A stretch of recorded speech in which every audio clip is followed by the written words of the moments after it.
आज से आज की बात का शो आप देख सकेंगे 8:30 बजे से। और शुरुआत कर रहे हैं बड़ी खबर के साथ। अमेरिका और ईरान की जंग को लेकर यह बड़ी खबर है। अमेरिकी राष्ट्रपति डोनाल्ड ट्रंप ने दावा किया है कि ईरान के साथ उनकी डील कंप्लीट हो गई है, पूरी हो गई है और हॉर्मुज स्ट्रेट बगैर किसी टोल टैक्स के खोलने की इजाजत दे दी गई है। 19 जून को इस डील पर दोनों देश दस्तखत करेंगे। ट्रंप ने सोशल मीडिया प्लेटफॉर्म ट्रुथ पर लिखा है कि अमेरिकी नेवी को फौरन हॉर्मुज से नाकाबंदी हटाने का ऑर्डर दे दिया गया है। अपनी पोस्ट में ट्रंप ने लिखा, दुनिया के जहाजों अपने इंजन शुरू करो, तेल की सप्लाई शुरू होने दो। हालांकि इस पोस्ट में ये नहीं बताया गया है कि ईरान के साथ हुई डील में क्या क्या शामिल है। ये भी साफ नहीं किया गया कि ये व्यवस्था कब से लागू होगी। ईरान की तरफ से भी इस पर कोई प्रतिक्रिया पोस्ट सामने नहीं आई है।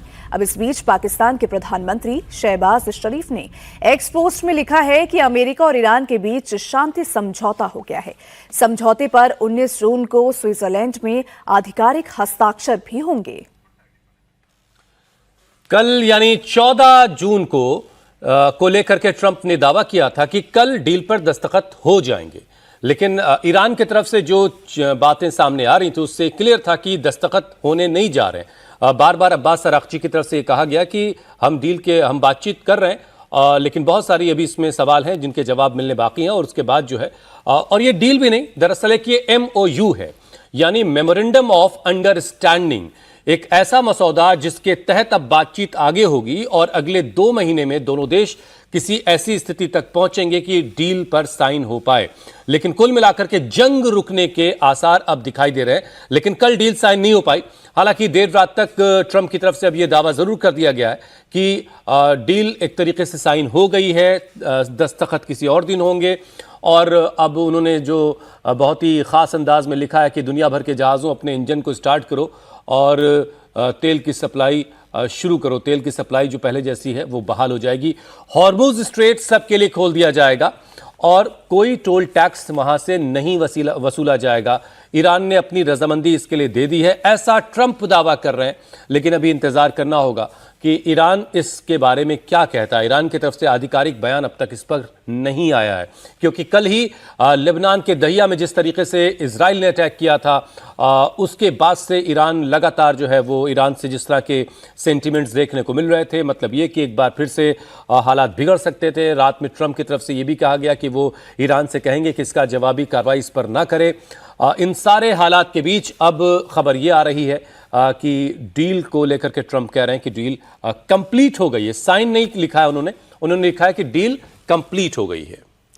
वह ईरानी की सरकारी मीडिया के मुताबिक ईरान के विदेश मंत्री अब्बास अरागची ने कहा कि उनके देश में एक बड़ी रणनीतिक सफलता हासिल की है, जिसने क्षेत्रीय और वैश्विक शक्ति संतुलन को बदल दिया है।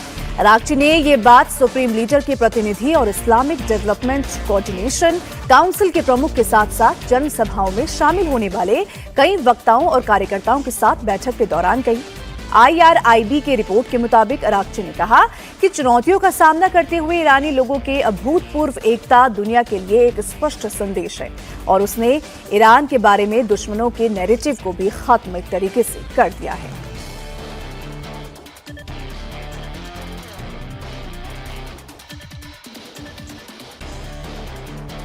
दुनिया भर के एक्सपर्ट्स ये देख रहे थे और बार बार कह रहे थे कि जिस तरीके से रोज ट्रंप दावा कर रहे हैं डील को लेकर के, यानी ये कि अमेरिका का डिस्परेशन दिखाई दे रहा था, जिस तरीके का दबाव अमेरिका अपने देश के अंदर झेल रहा था, दुनिया में झेल रहा था, उसको लेकर के उसे इस जंग से किसी ना किसी सूरत में बाहर निकलना था और इस डील के बगैर, इस MOU के बगैर बाहर निकलना मुमकिन नहीं था। और इजराइल की तरफ से हो रहे बार बार हमले इस डील को नुकसान पहुंचा रहे थे, दोनों देशों को करीब आने से रोक रहे थे। और फाइनली ट्रंप ने अब ये लिखा है अपने सोशल मीडिया प्लेटफॉर्म पर कि ये डील कंप्लीट हो गई है। इस बीच ईरानी मीडिया ने अमेरिका के साथ डील में 14 शर्तों के बारे में खबरें प्रसारित की हैं। खबरों में कहा गया कि अंतिम बातचीत तक, आखिरी बातचीत तक तब तक शुरू नहीं होगी जब तक $12 अरब जारी नहीं हो जाते, तेल पर लगी पाबंदियां हट नहीं जाती, नाकेबंदी खत्म नहीं हो जाती। ये शर्तें लगी हुई हैं। इन कैपिंग्स के बाद ये सारी चीजें जब पूरी हो जाएंगी तब आखिरी बातचीत शुरू होगी। ईरान का तेल, पेट्रोकेमिकल्स और उनसे जुड़े एक्सपोर्ट्स पर लगी पाबंदियां हटा ली जाएंगी, ये कहा गया ईरान की तरफ से।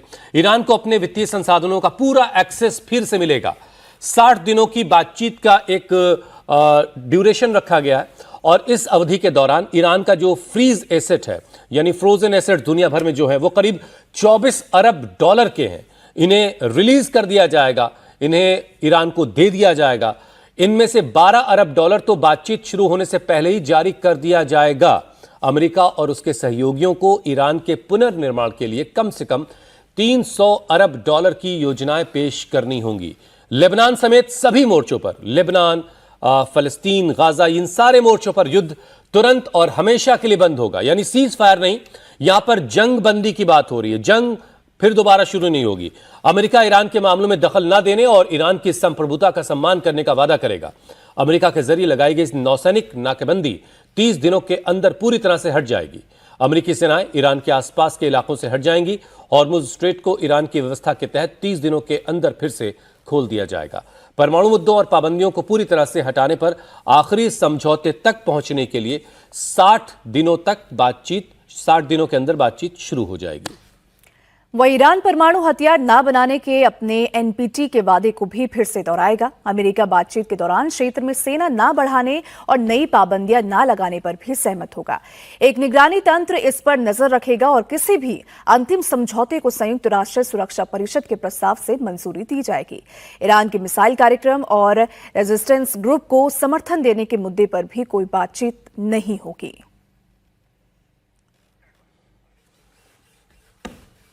पीएम नरेंद्र मोदी अपने स्लोवाकिया दौरे के लिए राजधानी ब्राटिस्लावा पहुंच गए हैं। यहां होटल पहुंचने पर पीएम मोदी का लोगों ने बेहद गर्मजोशी और उत्साह के साथ स्वागत किया। बड़ी संख्या में पहुंचे भारतीय समुदाय के लोगों ने मोदी मोदी और भारत माता की जय के नारे लगाए।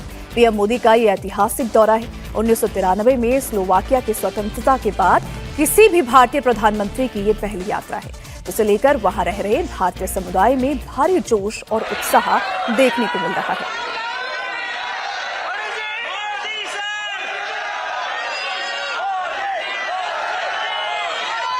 पीएम मोदी अपनी इस यात्रा के दौरान स्लोवाकिया के पीएम रॉबर्ट फिको और राष्ट्रपति पीटर पेलेग्रिनी से मुलाकात करेंगे।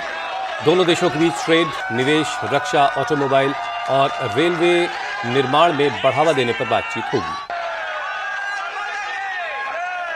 और तस्वीरें आप देखिए, भारतीय समुदाय के लोग जो स्लोवाकिया में रहते हैं, उन्होंने गर्मजोशी से प्रधानमंत्री का स्वागत किया, प्रधानमंत्री से मुलाकात की। तो प्रधानमंत्री ने भी बाकायदा एक एक लोगों से मुलाकात की, उनसे हाथ मिलाया, सभी का अभिवादन स्वीकार किया।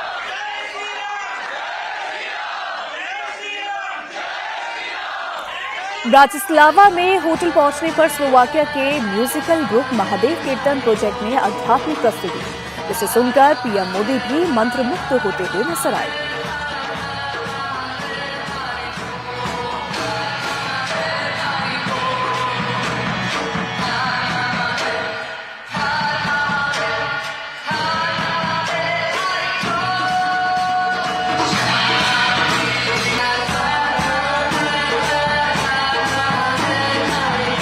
ब्राटिस्लावा पहुंचने पर पीएम मोदी का ब्रेड और नमक के साथ पारंपरिक स्वागत किया गया। स्लोवाकिया की संस्कृति में ब्रेड और नमक के साथ पारंपरिक स्वागत मेहमान नवाजी, सम्मान और सद्भावना की निशानी मानी जाती है।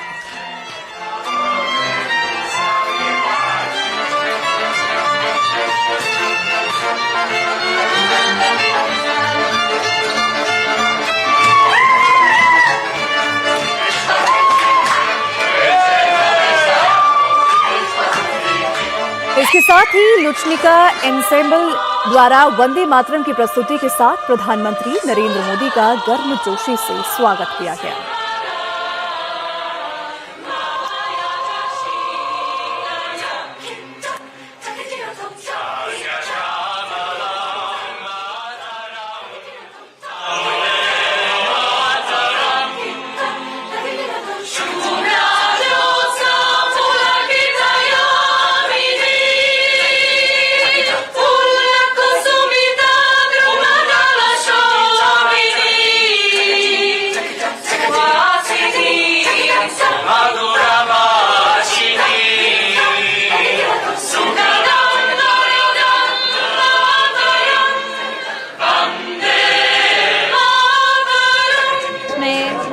बहुत लकी मानती हूँ अपने आप को, अपने देश में ना होके भी मैं अपने प्रधानमंत्री से मिल पा रही हूँ। ये मेरे लिए बहुत बड़ी सौभाग्य की बात है। और उन्होंने मुझसे हाथ मिलाया, हम सब से हाथ मिलाया, हम सब से बात की, तो मैं बहुत बहुत ग्रेटफुल हूँ उस चीज़ के लिए। Thank you so much. मैं यहाँ पे रिसर्च करती हूँ, बहुत खुश हूँ कि मुझे ऐसा मौका मिला यहाँ पर आकर के, जो शायद भारत में रह के भी पॉसिबल नहीं होता, बट यहाँ है। And I am very happy and very grateful to see him, and I am really a huge fan of him as well.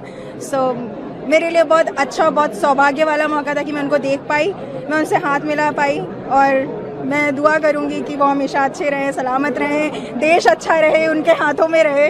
हम लोगों को बहुत खुशी की बात है कि आज मोदी जी हम लोग से मिले हैं। हम इंडिया से हैं, उन्होंने बहुत अच्छा काम कर रहे हैं। आई थिंक उन्होंने स्लोवाकिया के साथ भी अच्छा रिलेशन बनाएंगे, बहुत अच्छा रहेगा। इससे पहले फ्रांस में पीएम मोदी और फ्रांस के राष्ट्रपति मैक्रों की मुलाकात हुई। इस दौरान दोनों नेताओं ने एक दूसरे को गले लगाया, एक दूसरे को ग्रीट किया। भारत और फ्रांस के बीच ऐतिहासिक वैश्विक रणनीतिक साझेदारी पर दोनों नेताओं के बीच बातचीत हुई। इस दौरान दोनों देशों के बीच रक्षा, अंतरिक्ष, परमाणु ऊर्जा और डिजिटल तकनीक समेत 19 से ज्यादा अहम समझौते हुए हैं। पीएम मोदी ने इस दौरान कहा कि भारत और फ्रांस दोनों ने मिलकर इनोवेशन रोडमैप 2030 लागू किया है, जो दोनों देशों की तरक्की का रास्ता बनाएगा। साथियों, दुनिया में अलग अलग देश एक दूसरे के साथ व्यापार करते हैं। अलग अलग देशों के बीच स्ट्रेटेजिक पार्टनरशिप भी होती है, लेकिन कुछ रिलेशंस ऐसे होते हैं जो शेयर्ड इंटरेस्ट के साथ साथ शेयर्ड विजन से भी ड्राइव होते हैं। भारत और फ्रांस का रिश्ता कुछ ऐसा ही है। इस रिश्ते में कनेक्शन भी है, कन्विक्शन भी है। इस रिश्ते में इनोवेशन भी है, इंस्पिरेशन भी है। इस रिश्ते में शेयर्ड वैल्यूज हैं, शेयर्ड विजन भी है। और इसी रिश्ते की नींव पर बीते वर्षों में हमने साथ मिलकर नई पहलें शुरू की है, नए विचारों को दिशा दी है और वैश्विक चुनौतियों के समाधान खोजने का भरसक प्रयास किया है। चाहे इंटरनेशनल सोलर अलायंस हो, एआई से जुड़े संवाद हो, सिक्योरिटी से लेकर सस्टेनेबिलिटी तक हमारी साझेदारी हो, यानी ह्यूमैनिटी से जुड़ी चुनौतियों का सॉल्यूशन देना। हम दोनों देश हमेशा मिलकर चले हैं। पश्चिम बंगाल में सत्ता बदलने के बाद ममता राज में हुए भ्रष्टाचार की पोल खुल रही है। एजेंसियां एक एक भ्रष्ट नेता पर शिकंजा कस रही हैं। बंगाल में कानून का राज कायम करने की कोशिश हो रही है। फाल्टा में जहांगीर खान की पुलिस ने परेड कराई, उसे हाफ पैंट और टी शर्ट में नंगे पांव घुमाया और इस दौरान जहांगीर खान ने लोगों से कान पकड़कर माफी भी मांगी। वहीं ममता का करीबी स्वप्न कुमार नंदी केरल से गिरफ्तार कर लिया गया है। स्वप्न नंदी को जब हुगली लाया गया तो गुस्साए लोगों ने उस पर अंडे मारे।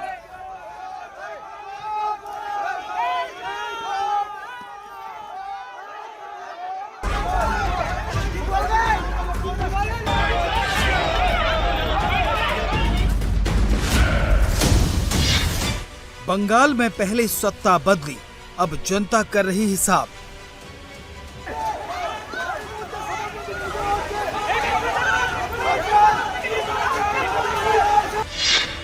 बंगाल में जनता का फैसला, टीएमसी नेताओं पर अंडा प्रहार।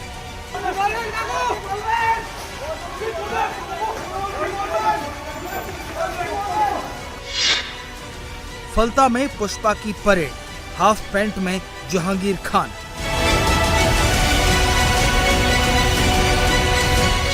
कहीं अंडे से वार तो कहीं चोर चोर का मचा शोर।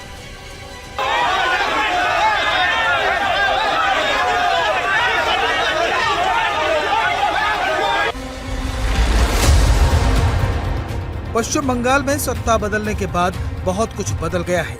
जो नेता कभी आम आदमी को अपने आतंक से कुचल देते थे, आज हाथ जोड़कर माफी मांग रहे हैं। जो कभी हेकड़ी के साथ बंगाल में घूमते थे, आज भागते भागते लोगों से माफी मांग रहे हैं। बंगाल में सरकार बदलने के बाद फलता का पुष्पा झुका नहीं, घुटनों पर आ गया। बंगाल में अब पुष्पा का नहीं, कानून का राज है। टीएमसी का नेता और फलता का डॉन जहांगीर खान आज बंगाल की सड़कों पर लोगों से हाथ जोड़कर कान पकड़कर माफी मांग रहा है। 2021 के विधानसभा चुनाव में हुई हिंसा के मामले में गिरफ्तार टीएमसी नेता जहांगीर खान के खिलाफ पुलिस सबूत जमा करने में लगी है। पुलिस उसे साउथ 24 परगना के अलग अलग इलाकों में लेकर जा रही है। रविवार को भी पुलिस जहांगीर को फलता इलाके में लेकर पहुंची। इस दौरान पुलिस ने जहांगीर खान की परेड निकाली। जहांगीर खान, जो कभी लग्जरी गाड़ियों में घूमता था, आज फलता की सड़कों पर नंगे पांव, साधारण टी शर्ट और निक्कर में जनता से हाथ जोड़कर कान पकड़कर बार बार माफी मांग रहा है। जहांगीर खान ममता के भतीजे अभिषेक बनर्जी का सबसे खास गुर्गा है, जिसके लिए चुनावों के दौरान अभिषेक बनर्जी ने गृह मंत्री अमित शाह तक को धमकी दे दी थी। लेकिन सत्ता बदलने के बाद अभिषेक का ये गुर्गा हाफ निक्कर में हाथ जोड़ता घूम रहा है।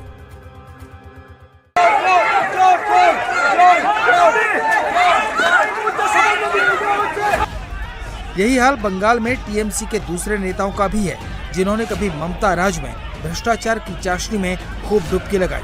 आज बंगाल की जनता उन पर अंडे बरसा रही है। ममता बनर्जी के खास और टीएमसी के पूर्व राज्य सचिव स्वपन कुमार नंदी को गिरफ्तार करने के बाद पुलिस आरामबाग लेकर पहुंची। हुगली ग्रामीण पुलिस की स्पेशल टीम नंदी को गौराहटी क्रॉसिंग से पैदल आरामबाग थाने ले जा रही थी। तभी स्थानीय लोगों ने नंदी का विरोध करना शुरू कर दिया। चोर चोर के नारे लगने लगे। नाराज लोगों ने नंदी पर अंडे मारने शुरू कर दिए। किसी ने उनके चेहरे पर काली फेंक दी तो किसी ने शर्ट फाड़ दी। हालात इतने खराब हो गए कि पुलिस को सपन नंदी को दौड़ा कर ले जाना पड़ा, लेकिन लोग पीछे हटने को तैयार नहीं थे। वो उस पर अंडा प्रहार करते रहे। किसी तरह पुलिस नंदी को थाने लेकर पहुंच सकी।